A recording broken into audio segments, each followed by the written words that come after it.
안녕하십니까, 박사호입니다. 일본 내 최고의 중국 전문가 엔도 호마레 박사가 기시다 정권의 모순적인 일중관계 내막을 분석했습니다. 엔도 박사는 자민당 내 최고 친중파인 니카이 도시히로 전 간사장이 최고 고문을 맡고 있는 일중 이노베이션 센터와 기시다 정권의 경제안전보장과의 모순이라는 제목의 글을 발표했습니다. 기시다 정권은 경제안전보장을 강조하고 있는데 자민당의 니카이 전 간사장이 2019년에 일중 이노베이션 센터를 설립해 중공의 정보 제공을 촉진하고 있다는 겁니다. 바로 이 점이 대중정책의 모순으로 자민당과 공명당 연립정권은 친중 색채가 과대 위험하다고 지적했습니다. 일중 이노베이션 센터는 2019년 3월에 중공의 칭화대학과 일본의 쯔오 대학이 중심이 돼 산학 연계를 통해 두 나라의 이노베이션 협력을 추진한다고 주장하고 있습니다. 이 센터의 최고 고문 명단에는 니카이 도시히로가 있습니다. 니카이는 2017년 칭화대학의 명예교수가 돼 이노베이션에 공헌하게 안성맞춤인 직위에 앉아 주도 면밀한 준비를 한 것으로 보입니다. 하지만 그는 거물 정치인으로 당시에는 엄연한 자민당 간사장이었습니다. 정치가이면서도 경제계를 포함한 일중 이노베이션 교류에 공헌하고 싶었다고 합니다. 쯔오 대학은 니카이 씨가 졸업한 대학이고 칭화대학은 시진핑이 졸업한 대학입니다. 이 두 대학을 축으로 해서 일본의 K단련과 기업을 중심으로 산업뿐 아니라 대학과 연구기관이 중심이 된 연구개발에 있어 상호 간의 첨단 기술 개발, 이노베이션의 정보 제공에 협력하는 게 목적이었습니다.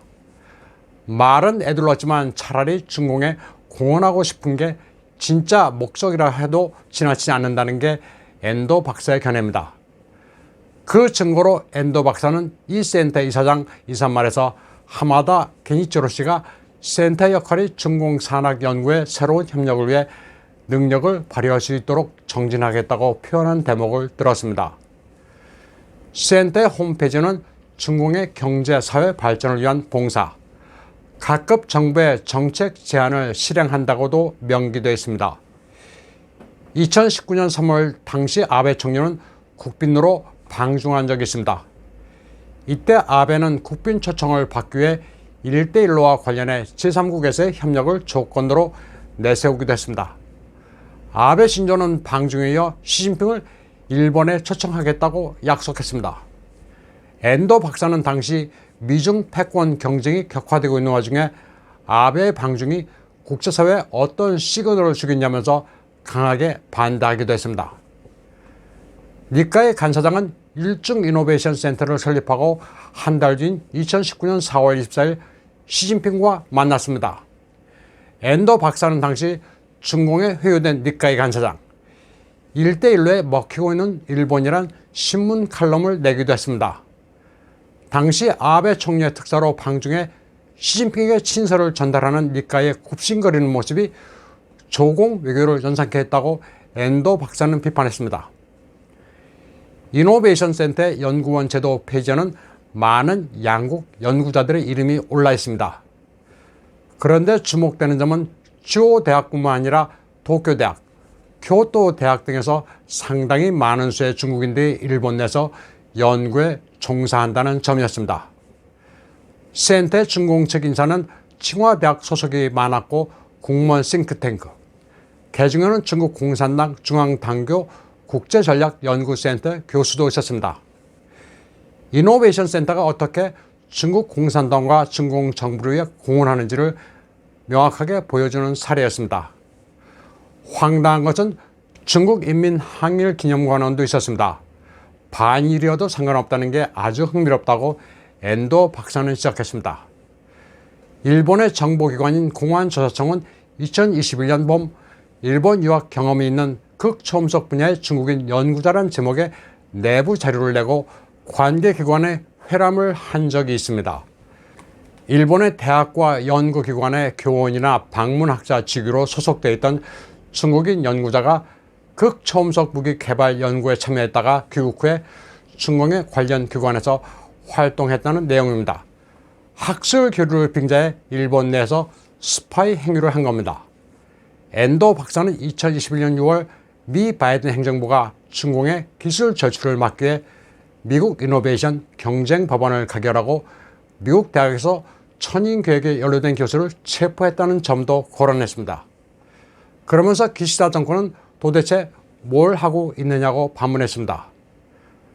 대중규탄 결의안을 보류하는가 하면 위구르 탄압 등 인권 침해에 가담한 중공 관리들을 제재하는 일본판 마그니츠법의 제정도 기시다 정권은 질질 끌고 있다고 지적했습니다.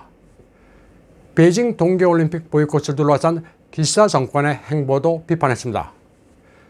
베이징의 현직 참여원이기도 한 하시모토 세이코 도쿄올림픽, 패럴림픽 조직위원장과 JOC의 야마시타 회장을 보내기로 하면서도 마스노 관방장관이 외교적 보이콧이라는 단어를 언급조차 하지 않은 점도 비판했습니다.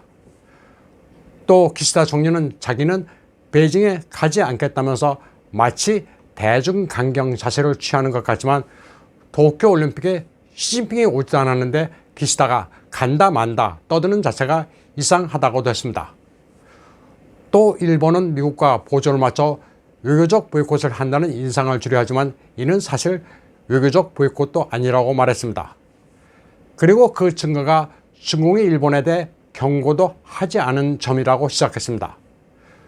중공 관영 CCTV는 하시모토 세이코와 야마시타 씨의 동계올림픽 파견을 나름 평가했습니다. 그리고 최근에는 오키나와 미군 기지에 코로나 감염이 확산되고 있는 것과 관련해 하야시 요시마사 외무대신이 맹렬하게 미국에 항의하는 영상을 방송했습니다. 엔도 박사는 CCTV가 일본이 미국에 대드는 용기를 칭찬한 거나 다름없다고 해석했습니다. 다시 말해 중공은 일본이 미국에 추종하지 않고 외교적 보이콧도 사실 하지 않은 것으로 인식하고 있는 겁니다.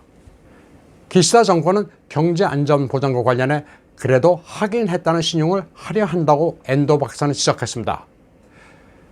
기시다 총리는 경제안전보장추진법 제정을 약속하고 1월 17일부터 열리는 통상국회에 법안을 제출할 예정입니다. 경제안전보장추진법은 기밀기술 관련 특허의 공개 제한, 서플라이체인 구축 지원, 첨단기술 육성 지원 등을 주된 내용으로 하고 있습니다. 그런데 꼼수는 법안에 중공이란 국명을 생략했다는 점입니다. 겉으로는 중공을 염두에 둔 것 같은 모양새를 갖추면서도 굳이 중공을 자극하지는 않겠다는 이중적인 태도를 보이고 있는 겁니다. 니카이시가 최고 고문으로 있는 일중 이노베이션 센터를 통해 일본의 기술이 중공으로 유출될 가능성은 여전히 남아 있습니다. 일본 각 대학과 기업에 있는 중국인 연구원들이 우월하는 외표를 두르고 경제안전보장의 벽을 허물 수도 있다고 엔도 박사는 지적했습니다. 이는 문화의 옷을 입고 전 세계 교육기관을 거점으로 삼고 있는 공자학원과 마찬가지라고도 했습니다. 니카이 도시히로 같은 자민당의 거물 정치인이 일본의 대학과 대기업을 이끌고 적극적으로 중공식에 부역하고 있는 만큼 경제안전보장이라는 기치를 아무리 휘둘러도 실효성이 의심스러울 수밖에 없다고 엔도 박사는 말했습니다. 자민당 내 인사들은 사상의 스펙트럼이 아주 넓습니다. 격한 친중부터 반중까지 모두 포진했습니다.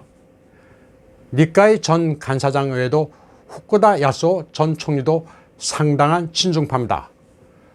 후쿠다 전 총리는 칭화 대학에서 일중관계 강의를 하면서 왕성하게 활동하고 있습니다.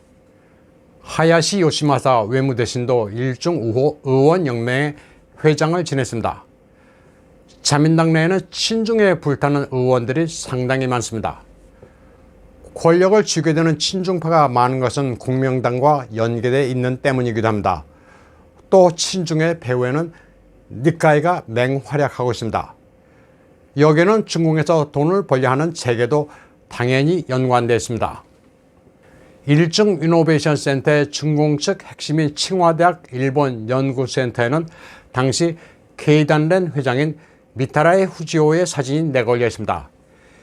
일본의 재계도 중공이 거대 무역 파트너인 만큼 생존이 달려있다고 여기는 이들이 많습니다. 이렇게 된 데는 자민당이 자초한 측면이 많습니다.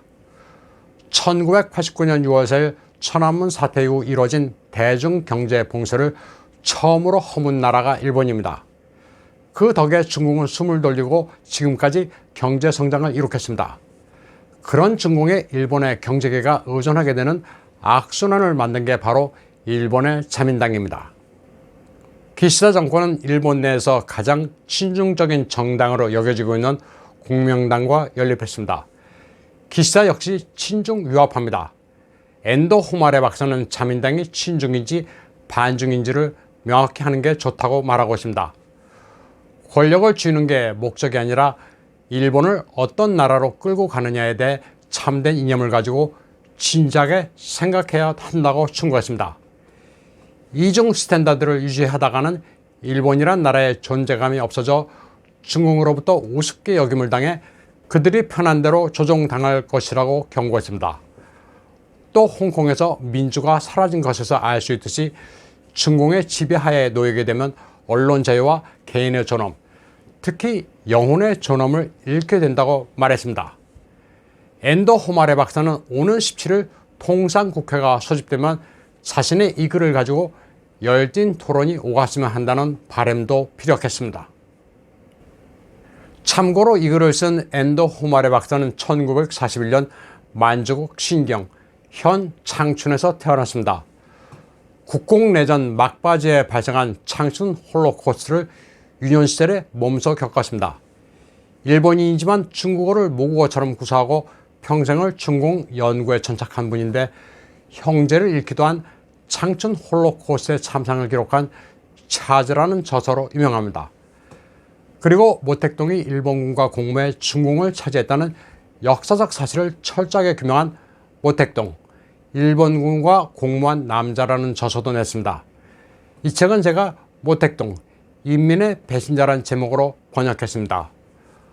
또 중국 외교 전략의 노림수, 지원을 노리는 중국의 야망, 미국은 생각고 무력 분쟁을 두려워한다, 일본의 고립이 우려된다는 내용이 담긴 저서도 있습니다.